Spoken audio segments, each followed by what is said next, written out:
कि जिस अतीक अहमद के खिलाफ पीड़ित परिवारों ने मुकदमा दर्ज कराया उसके परिवार के खिलाफ, वह समाजवादी पार्टी के द्वारा पोषित माफिया है और उसकी कमर पर तोड़ने का काम हमारी सरकार ने किया है। मैं धन्यवाद देना चाहती हूँ माननीय मुख्यमंत्री जी को, जिन्होंने मेरे छुपे हुए उन आंसुओं को देखने का काम किया जो वर्षों में किसी ने देखने का काम नहीं किया। सबसे अच्छा ये था कि उन्हें अपनी टिकट पक्की करा लेनी चाहिए बीजेपी में। मैं समाजवादी पार्टी की विधायक थी, उनको अनुशासन में रहना चाहिए था। समाजवादी पार्टी से विधायक होते हुए राज्यसभा चुनाव में बीजेपी के प्रत्याशी को वोट करने वाली बागी विधायक पूजा पाल को समाजवादी पार्टी ने पार्टी से निष्कासित कर दिया है। कारण दो हैं।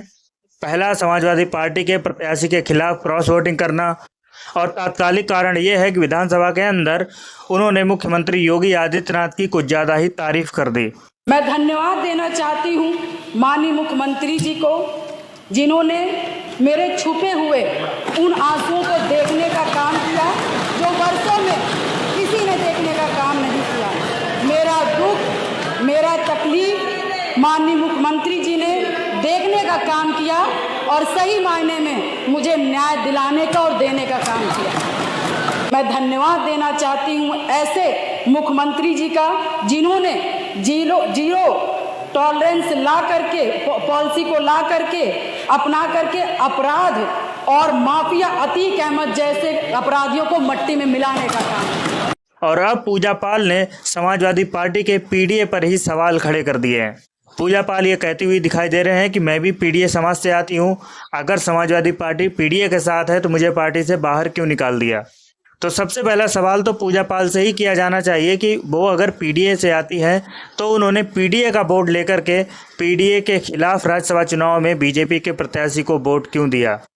पूजा पाल को समाजवादी पार्टी से निकाले जाने पर जब शिवपाल यादव से इस बारे में पूछा गया तो उन्होंने कहा कि उन्हें अनुशासनहीनता नहीं करनी चाहिए थी।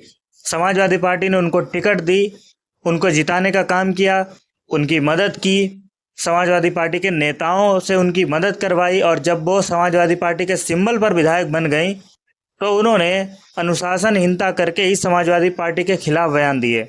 शिवपाल यादव ने कहा कि अब वो भविष्य में कभी भी विधायक भी नहीं बन पाएंगी और उनका हश्र वही होगा जो डिप्टी सीएम केशव प्रसाद मौर्य का हुआ था।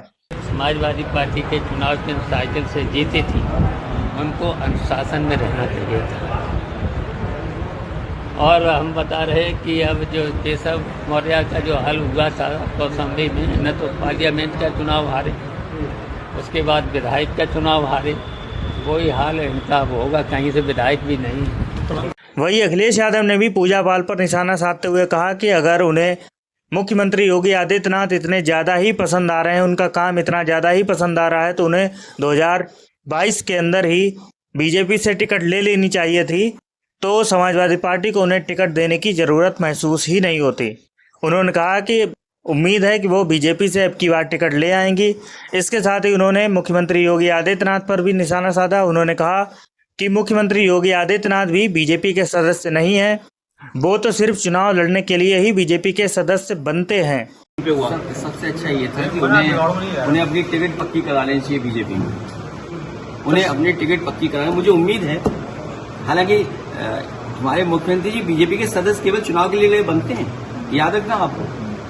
हमारे मुख्यमंत्री जी भी बीजेपी के सदस्य नहीं रहे, भारतीय जनता पार्टी के वो सदस्य नहीं है, केवल चुनाव लड़ने के लिए वो सदस्य बनते हैं। हमें उम्मीद है कि अपनी टिकट के साथ साथ वो उनको भी टिकट दिला देंगे, और अगर पहले टिकट दिला दी होती तो हमें देनी नहीं पड़ती इन्हें टिकट। भाई अगर पहले टिकट बीजेपी ने दे दी होती इन्हें तो हम टिकट थोड़ी देते। तो कुल मिलाकर पूजा पाल अब बागी विधायक राकेश प्रताप सिंह, मनोज पांडे, अभय सिंह के साथ एक ही कतार में बैठने वाली हैं। अब ये समाजवादी पार्टी के सदस्य नहीं रही हैं। समाजवादी पार्टी ने एक लेटर जारी करते हुए कह दिया कि आपको भविष्य में किसी भी समाजवादी पार्टी की गतिविधि में शामिल होने की आवश्यकता नहीं है, ना आपको बुलाया जाएगा, ना आपको आने की ज़रूरत है। और समाजवादी पार्टी ने अपने बाकी सारे नेताओं को भी ये संदेश दिया है कि कोई भी व्यक्ति अगर पार्टी की लाइन से हटकर बात करेगा तो उसका भी हश्र यही होगा, उसको भी पार्टी से बाहर निकाल दिया जाएगा।